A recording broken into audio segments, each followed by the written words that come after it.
A big focus recently on American elections, and that's because they're important even for us in South Africa. Those American elections are set for November this year. The South African Municipal election date's not yet announced, leaving it a little bit late, one would have thought, but they're expected in about a month's time. At least the announcement is. We thought we'd have a discussion on election campaigns with someone who is terribly experienced in the world of campaigns, how they work and how the marketing message works and how the mind of the voter is, can I say manipulated? That might be unkind. Moray MacLennan is Chief Executive for M&C Saatchi. He worked on the 2014 Scottish referendum for the stay in the United Kingdom vote and other election campaigns as well. This is the MoneyMakers. I'm Bruce Whitfield tonight, discussing with Moray how we can look at the election campaigns and see whether or not the marketers have it or the voters have it. I wonder, can you manipulate the mind of the voter? We would never manipulate. No, I don't think that's what we do in our business. I don't think we win or lose elections. I think at our best what we do is we crystallise, distill, and we can set agendas.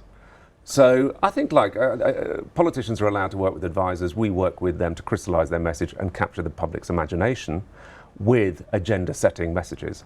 And I think the last general election in the UK was a good example of that. It's about the economy. Most countries, at the end of the day, the general election, referendums of in and out Europe, in the UK are different, and I learnt that. I learnt quite a bit, because you don't do those very often in your lifetime.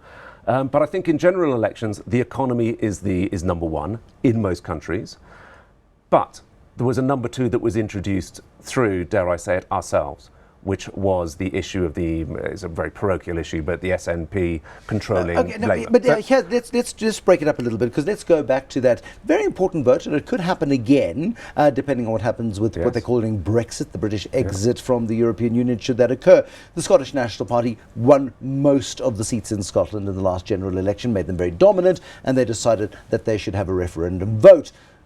An unlikely alliance of Gordon Brown and the Conservatives in Britain going in and campaigning for Scotland to stay in. They're a very interesting client, as you can imagine. Absolutely. Working on them. I remember walking in to present to them the first time, and I said, this is going to be very interesting because they're all from Labour, and in 6 months' time, we're going to be calling you various names. But meanwhile, let's try and keep the UK together. So it was interesting because it was a cross-party campaign.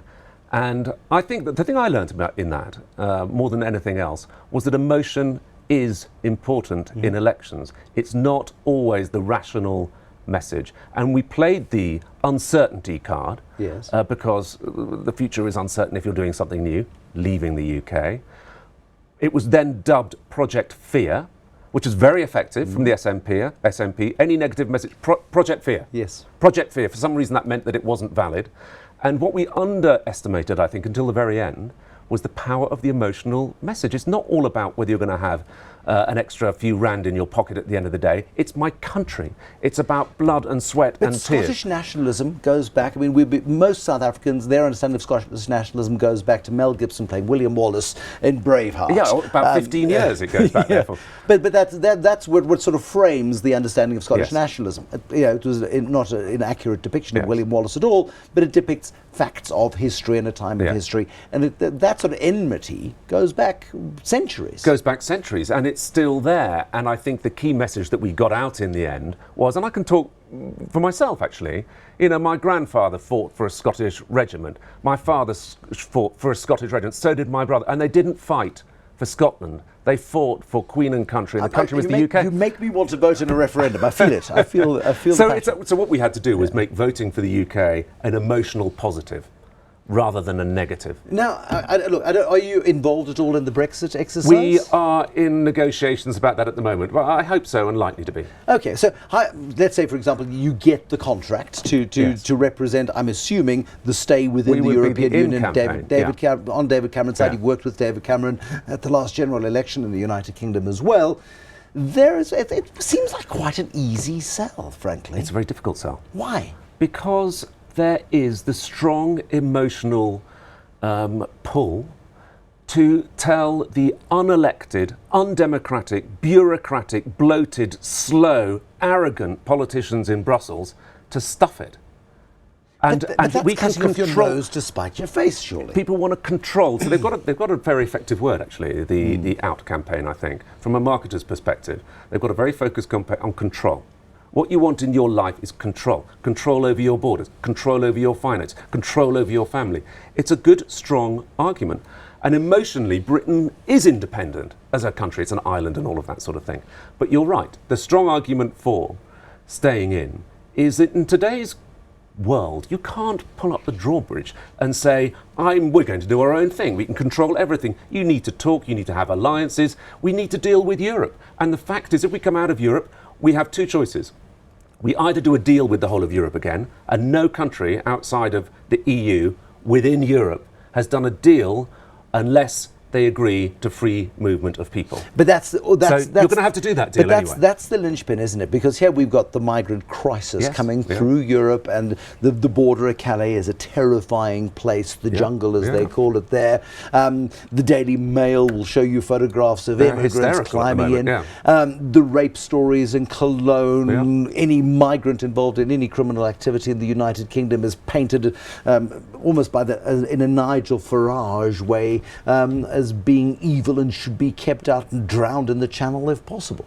Yes, so it's come down, unfortunately in some ways, a lot of it is going to come, I think on the one hand, you will be better off, and I think most people will feel and think, or rather think, that they'll be better off, but they'll feel threatened emotionally by immigration. They think that they can stop that. So I think that's the key battleground for the upcoming in and out. It's all about people, it's all about immigration. I think it'll be about the economy as well. I want to protect my family, and I would therefore want a job and I want to do well economically, but I also want to protect them and it to be safe, because there is, unfortunately, in my view, a fear and paranoia about migrants. I mean, it's a whole other debate what one should do about that.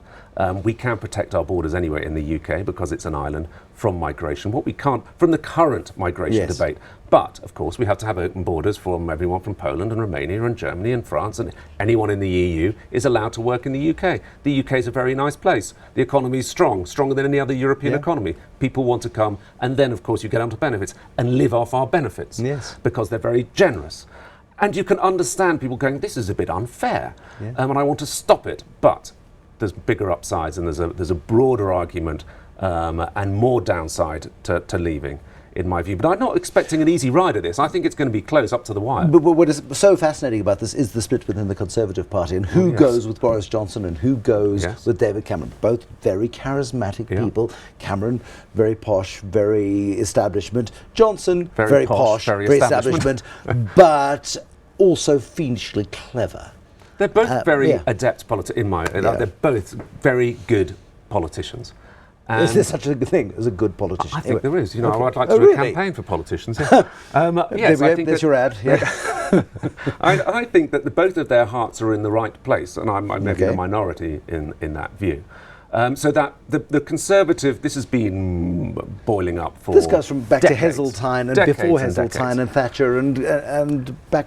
How far back does it go?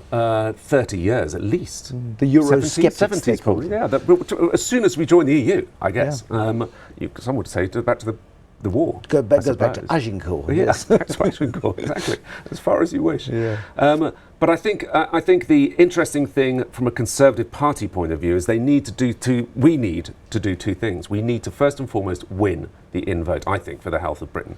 But we need to do that with a message which will allow the party to heal afterwards and isn't divisive through it. Now, it is going to be divided, and that's on the record. But what message can also be potentially healing afterwards? We'll be jolly good chums afterwards. This is for Britain. We'll both have the best interests of Britain at heart, and we'll see who wins. What we have going for us, if I can say we for the Conservative Party, is the Labour Party is not in such a great place. I don't want to crow too much about the Corbyn effect. What is going on there the Labour Party is increasingly, even in sort of traditional Labour areas of Britain, increasingly unelectable. Jeremy Corbyn, I'm sure he's a perfectly nice chap, but he's tough to choose as a future leader. In the same way as the former leader of the Labour Party, whose name escapes me for a moment. Miliband. Miliband, yes. So I almost named his brother there for a second. Ed, not David. Yes, Ed. You did say David. David Miliband, the guy who should have got the Conservative Party leadership, the Labour Party leadership, and could have made Labour electable again. Yes, agreed. So they had Ed, and now they've got Jeremy. Yes. So it seems to be going backwards. I mean, just to show how far it goes backwards, I was looking at one of our campaigns from before my time, believe it or not. think it was 83. There he was. He featured in our ad, Corbyn, as one of the loony left. So he's had a record as that for quite a while. And why? Shall I tell you? It's self-evident to me why it's happened. Ed brought in a rule which meant that only members of the Labour Party could vote for the next leader. Yes. The only people who join a political party are the people on the extreme of a party because they care. Most people are too busy getting on with their lives to join a political party. So you had the number of people who voted Corbyn as leader. It's under 1% of the electorate, of the overall electorate, because they're members of the Labour Party. So it was always going to be an extreme view. How do you deal as an advertising and a marketing professional with politicians? Because they are so fundamentally different from what you seek to do. What I find is they know. The reason I got into this business is because I got offered a job, but also because I believe and I'm excited by the power of communication. It changes the world. You can manipulate the outcomes, manage outcomes. Words matter. Yes. Words matter, and what people say, and not just what they say, but who says it. So those putting the right words in the right people's mouths, if I can put it that way, is critical to an election outcome. I forgot what you asked in the first place. I say, are you manipulating outcomes? You've just said you have. Please. We'd like to have some influence over outcomes, perhaps. Fascinating discussion. Thank you very much for coming in. Nice to see you. Moray MacLennan, Chief Executive for M&C Saatchi. They've been working for the Conservative Party in Britain for the last 30 years and likely once again to be chosen to represent the stay-in vote, or whatever they're going to call it, in the world's most complicated referendum to be held in Britain in the near future. There'll be more kingmakers, moneymakers and decision makers right here on the Moneymakers. For now, sleep easy. Good night.